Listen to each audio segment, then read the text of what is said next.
नमस्कार दोस्तों, I hope आप लोग अच्छे होंगे। इस वीडियो में हम देखेंगे प्राचीन इतिहास के प्रीलिम का, यूपीएससी प्रीलिम का 1995 से लेके 2021 तक जितने भी क्वेश्चन आए हैं प्राचीन इतिहास से, उसके पूरा क्वेश्चन देखेंगे। 137 क्वेश्चन लगभग आए हैं आज तक के, उसको देखेंगे, उसका आंसर देखेंगे इसी वीडियो में। चलिए शुरू करते हैं।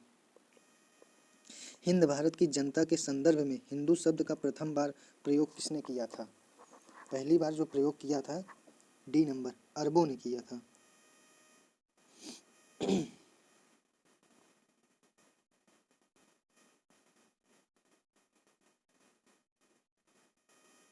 दूसरा नंबर क्वेश्चन, निम्नलिखित में से कौन सी वह ब्रह्मवादिनी थी जिसने कुछ वेद मंत्रों की रचना की थी? नंबर 1, लोपामुद्रा।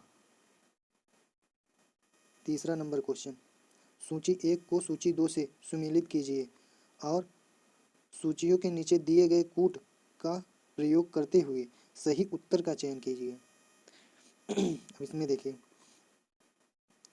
इसका आंसर होगा जो कि पहले का, ये तो पता ही होगा आप लोगों को, शक संवत 58 में, 58 ईसा पूर्व, विक्रम संवत जो था 58 ईसा पूर्व था और शक संवत जो था 78 ईसा पूर्व में। ये डी नंबर में दिख रहा है, जो कि डी नंबर इसका सही होगा। चौथा नंबर क्वेश्चन, गुप्त काल में निम्नलिखित संस्कृत नाटकों में स्त्री और शूद्र बोलते हैं। गुप्त काल में संस्कृत नाटकों में स्त्री और शूद्र कैसे, कौन सी भाषा बोलते थे? तो वो बोलते थे प्राकृतिक भाषा। पांचवा क्वेश्चन देखते हैं, अशोक का अपने शिलालेखों में सामान्यतः जिस नाम से उल्लेख हुआ है वह नाम क्या है? इसका पांचवें नंबर का डी होगा, प्रियदर्शी बोला गया है उसमें। छठवें नंबर क्वेश्चन, प्राचीन संस्कृत ग्रंथों में प्राप्त यवन प्रिय शब्द घोतक था। प्राचीन संस्कृत ग्रंथों में प्राप्त यवन प्रिय शब्द घोतक था। इसमें कौन सा आंसर सही होगा? इसमें देखो, इसमें डी नंबर सही होगा, काली मिर्च का। सातवें नंबर पे देखिए, अणुव्रत सिद्धांत का प्रतिपादन किया था किसने? तो इसमें देखो सातवें नंबर का होगा सी, जैन धर्म ने।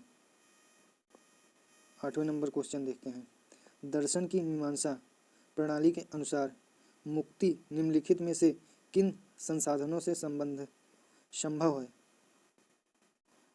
कर्म में से संबंध है। डी नंबर देखिए, दर्शन की मीमांसा प्रणाली के अनुसार मुक्ति निम्नलिखित में से किन साधनों से संबंध है? कर्म से। नौवां नंबर क्वेश्चन, चोल काल के दौरान नटराज की कांस्य प्रतिमा देवता को निरपवाद रूप से निम्नलिखित के साथ दिखती है। चार हाथों, सी नंबर, 4 हाथ के द्वारा दिखती है। 10वें क्वेश्चन, प्राचीन भारत के विश्वोत्पत्ति विषयक धारणाओं के अनुसार 4 युगों के चक्र का क्रम किस प्रकार है?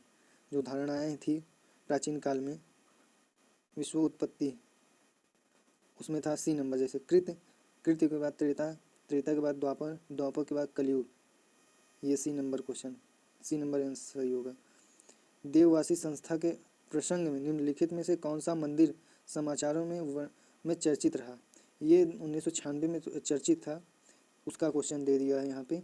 जैसे देखो, इसमें उस टाइम का था जगन्नाथ मंदिर पुरी था, इसका ये नंबर सही होगा। 12 नंबर क्वेश्चन देखते हैं, आरंभिक वैदिक साहित्य में सर्वाधिक वर्णित नदी, आरंभिक वैदिक साहित्य में सर्वाधिक वर्णित नदी है, कौन सी सर्वाधिक थी? ये नंबर सिंधु नदी। 13 नंबर क्वेश्चन देखें, निम्नलिखित में से कौन सा आरंभिक जैन साहित्य का भाग नहीं है? थेरवाद। ए नंबर, थेरवाद जो है वो जैन साहित्य का भाग नहीं है, वो बौद्ध साहित्य का है वो, थेरवाद 1 नंबर। उसके बाद 14 नंबर क्वेश्चन देखते हैं, निम्नलिखित में से तथ्य बौद्ध धर्म और जैन धर्म दोनों में समान रूप से विद्यमान थे। ऐसा क्या है जो दोनों में समान थे? इसमें देखो बी नंबर होगा, वेद प्रामाण्य के प्रति अनास्था, कर्मकांडों के फलता का निषेध, प्राणियों की हिंसा का निषेध, अहिंसा, जो कि बी नंबर सही होगा, 14 का बी सही होगा। 15वें नंबर का देखते हैं, प्राचीन भारतीय इतिहास के प्रसंग में निम्नलिखित शब्दों में से कौन सा शब्द शेष तीन वर्ग का नहीं है। इसमें पूछ रहा है प्राचीन प्राचीन भारतीय समाज में प्रसंग में निम्नलिखित शब्दों में से कौन सा शब्द शेष तीन में वर्ग नहीं था। इसमें देखा जाएगा तो कोश नहीं है, कोश सी नंबर। 16 नंबर क्वेश्चन देखते हैं, निम्नलिखित में से कौन सा गुप्त काल में अपनी आयुर्विज्ञान विषयक रचना के लिए जाना जाता है। इसमें बोला है, इसमें सुश्रुत है, सुश्रुत। निम्न 17वें नंबर क्वेश्चन, निम्नलिखित में से किस मूर्ति कला में सदैव हरित स्तरित चट्टान शिष्ट का प्रयोग माध्यम के रूप में होता था। इसमें सी नंबर सही होगा, भरहूं मूर्ति कला में, भरहूं मूर्ति कला में हरित स्तरित चट्टान शिष्ट का प्रयोग होता था। इसमें भरहूं सी नंबर। 18वें नंबर क्वेश्चन देखते हैं, सूची 1 और सूची 2 को सुनिर्मित कीजिए तथा सूचियों के नीचे दिए गए कोड का प्रयोग करते हुए सही उत्तर का चयन कीजिए। इसमें सही उत्तर का चयन करेंगे, जो कि इसमें देखिए सी नंबर सही होगा, ए का दूसरा होगा, ए का दूसरा होगा, बी का होगा 3 नंबर और सी का होगा 1 नंबर, डी का होगा 4 नंबर। 18वें का सी सही होगा। 19 नंबर क्वेश्चन, प्राचीन भारत के निम्नलिखित ग्रंथों में से किसमें पति द्वारा परित्यक्त पत्नी के लिए विवाह विच्छेद की अनुमति दी गई है। इसमें देखो डी नंबर होगा, अर्थशास्त्र में। सूची 1 सूची 2 को सुनिर्मित कीजिए और सूचियों के नीचे दिए कोड का प्रयोग करते हुए सही उत्तर का चयन कीजिए। 20 नंबर क्वेश्चन होगा, 20 नंबर का ए सही होगा। ए का होगा 4, देवगढ़ होगा, गुप्त का देवगढ़ होगा, बी का चंदेल का होगा, चंदेल का खजुराहो होगा, और सी का होगा बादामी, चालुक्य का बादामी होगा, डी जो कि पल्लव का होगा पनमले। 21 नंबर क्वेश्चन देखते हैं, निम्नलिखित कर्तव्यों में कौन सा एक कर्तव्य अशोक के स्तंभों के बारे में गलत है। इसमें देखिए, इन पर बढ़िया पालिश है, यह अखंड है, स्तंभों का साष्ट सुंडाकार है, यह स्थापत्य संरचना के भाग हैं। इसमें पूछ रहा है कौन सा गलत है, तो डी, इसका 21 का डी नंबर गलत है, ये स्थापत्य संरचना के भाग नहीं है, जो कि इसमें है बोला है। 22 नंबर, प्राचीन भारत में निम्नलिखित में से कौन सी एक लिपि दाईं ओर से बाईं ओर लिखी जाती थी। इसमें होगा खरोष्ठी लिपि, खरोष्ठी लिपि जो थी वो दाएं से बाएं लिखी जाती थी। 23 नंबर क्वेश्चन, नचिकेत और यम के बीच सुप्रसिद्ध संवाद उल्लिखित है। किसमें उल्लिखित है? नचिकेता और यम के बीच सुप्रसिद्ध संवाद किसके बीच है? सी नंबर होगा में, कठोपनिषद में, कठोपनिषद में। 24 नंबर, मिलिंद पन्हो राजा मिलिंद और किस बौद्ध भिक्षु के मध्य संवाद के रूप में है। मिलिंद पन्हो, यह नंबर 1 नागसेन के द्वारा के संबंध में। निम्नलिखित में से किस एक राज्य देश में अशोक के व्यक्तिगत नाम का उल्लेख मिलता है। निम्नलिखित में से किस राज्य देश में अशोक के व्यक्तिगत नाम का उल्लेख मिलता है।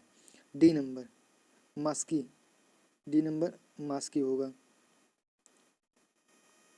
चलो देखते हैं नंबर 26वां नंबर, निम्नलिखित मानचित्र प्राचीन भारत में पाए जाने वाले 16 महाजनपदों में से 4 दर्शाए गए हैं। ए बी सी डी द्वारा अंकित स्थान कौन सा है? ए बी सी डी में बोला है कौन सा स्थान है। सी होगा। ए नंबर में मत्स्य आएगा, बी नंबर अवंती आएगा, सी नंबर में वत्स आएगा, डी नंबर में अंग आएगा। सी नंबर सही होगा, 26 का सी नंबर। 27 नंबर का, महायान बौद्ध धर्म में बोधिसत्व अवलोकितेश्वर अवलोकितेश्वर को और किस अन्य नाम से जाने जाते हैं? इनमें 27 नंबर का सी, पदम पाणी।